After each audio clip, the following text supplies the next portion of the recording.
Իսրայելի պաշտպանության բանակն ավարտեց հարվածների ալիքը Թեհրանում իրանական ահաբեկչական վարչակարգի թիրախների ուղղությամբ։ Վաղ առավոտյան այս բովանդակությամբ նամակ է հրապարակել Իսրայելի բանակը։ Ըստ ամենայնի այդ թիրախները քաղաքացիական հատվածում են, քանի որ իրանական լրատվամիջոցները հայտնում են Թեհրանի բնակելի տարածքների վրա հարձակումների մասին։ Օրինակ հարվածներ են հասցվել Շարիֆի համալսարանի գազալցակայանին, ինչի հետևանքով քաղաքի որոշ հատվածներում գազամատակարարման ընդհատումներ են գրանցվել։ Թեհրանից հարավ-արևմուտք գրանցված հարվածների հետևանքով էլ առնվազն 13 մարդ է մահացել։ Միայն նախօրեի հարվածների արդյունքում մահացել է նաև 6 երեխա։ Նույնքան փոքրիկ էլ վիրավորվել է Իսրայելի կենտրոնական հատվածին Իրանի պատասխան հարվածներից հետո։ Բեկորները հասել են 15 տարբեր հատվածների։ Հայֆայում էլ 2 զոհ կա իրանական բալիստիկ հարձակման հետևանքով։ Առավոտյան թիրախավորվել են նաև Արաբական Միացյալ Էմիրությունների ռազմական օբյեկտները, կիրառվել են հրթիռներ եւ անօդաչու թռչող սարքեր։ Իրանի կենտրոնական ռազմական հրամանատարությունը նաև զգուշացրել է շատ ավելի կործանարար պատասխան գործողությունների մասին, եթե հակառակորդը կրկին թիրախավորի քաղաքացիական օբյեկտները։ ԱՄՆ-ն, Իրանը եւ տարածաշրջանային միջնորդների խումբը քննարկում են 45-օրյա հնարավոր հրադադարի պայմանները, որը նաեւ կարող է հանգեցնել պատերազմի մշտական դադարեցմանը։ Այս մասին հայտնել է Axios-ը, վկայակոչելով բանակցություններին ծանոթ ամերիկյան, իսրայելական եւ տարածաշրջանային միանգամից 4 աղբյուրների։ Սպիտակ տունը եւ ԱՄՆ պետդեպարտամենտը դեռևս չեն արձագանքել մեկնաբանությունների հարցումներին։ Ըստ տեղեկությունների միջնորդները քննարկում են երկփուլ գործարքի պայմանները։ Առաջին փուլը կլինի 45-օրյա հրադադարը, որի ընթացքում կողմերը կբանակցեն պատերազմի վերջնական դադարեցման շուրջ, իսկ երկրորդ փուլը կլինի բուն պատերազմի ավարտի համաձայնագիրը։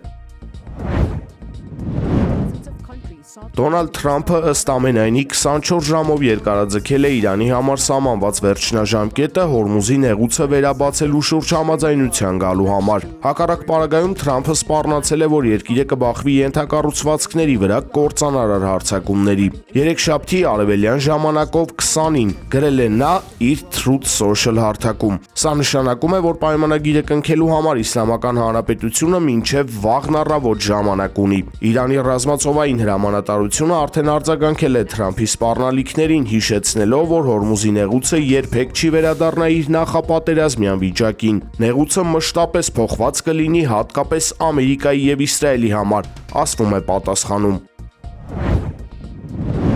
Հում նավթի գինը կրկին աճել է, քանի որ Մերձավոր Արևելքում պատերազմը շարունակում է սահմանափակել համաշխարհային էներգակիրների մատակարարումները։ Brent տեսակի նավթի գինն աճել է 1,16%-ով, հասնելով $110,3 իսկ ամերիկյան WTA տեսակի նավթը թանկացել է 1,86%-ով, այն արժե $113,6 մեկ բարելի դիմաց։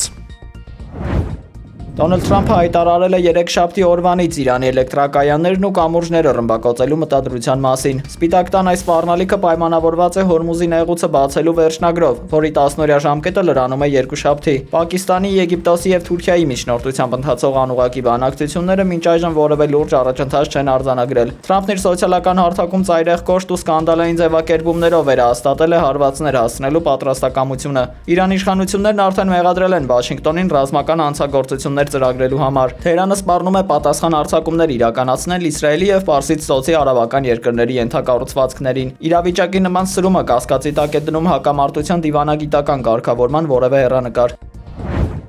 Կրեմլի խոսնակ Դմիտրի Պեսկովը հայտարարել է, որ Արցախի պատկանելիության հարցում վերջնական որոշումը կայացրել է բացառապես պաշտոնական Երևանը։ Ռուսաստանի իշխանությունները հորդորում են այս թեման քննարկելիս այլևս զերծ մնալ Մոսկվային ուղղված անտեղի հղումներից։ Այս կտրուկ պնդումը հաջորդել է Հայաստանի վարչապետի այն հայտարարությանը, թե Արցախն Ադրբեջանի կազմում ճանաչվել է հենց Ռուսաստանի դիրքորոշման ազդեցությամբ։ Պեսկովը շեշտել է, որ Ռուսաստանը որևէ առնչություն չունի Երևանի ընդունած ինքնիշխան որոշումների հետ։ Մոսկվան միառժամանակ արձանագրել է Եվրասիական տնտեսական միության եւ Եվրոպական միության գործող համակարգերի սկզբունքային անհամատեղելիությունը։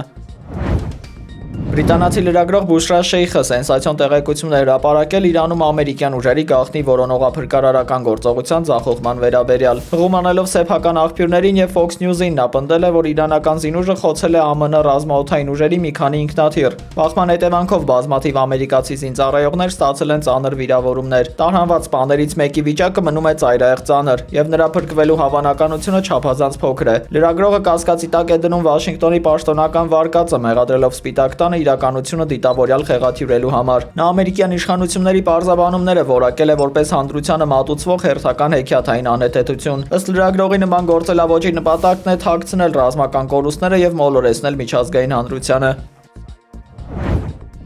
Կուվեյթը գիշերվա ընթացքում ենթարկվել է իրանական անօդաչու թռչող սարքերի հարձակումների։ Թիրախում են հայտնվել ջրի աղազատման 2 կայան, ֆինանսների նախարարության շենքը եւ Շուվայխ նավթային համալիրը։ Ռազմավարական այս օբյեկտները զգալի վնասներ են կրել, իսկ նավթային գոտում հզոր հրդեհ է բռնկվել։ Տարածաշրջանում մտավախություն կա, որ սա Թեհրանի պատասխանն է Վաշինգտոնի եւ Թել Ավիվի հնարավոր էսկալացիոն սպառնալիքներին։ Ծոցի երկրները մինչ օրս գերադասում են դիվանագիտական ճանապարհը, թեև նրանց տարեկան ռազմական ծախսերը գերազանցում են $115 միլիարդ։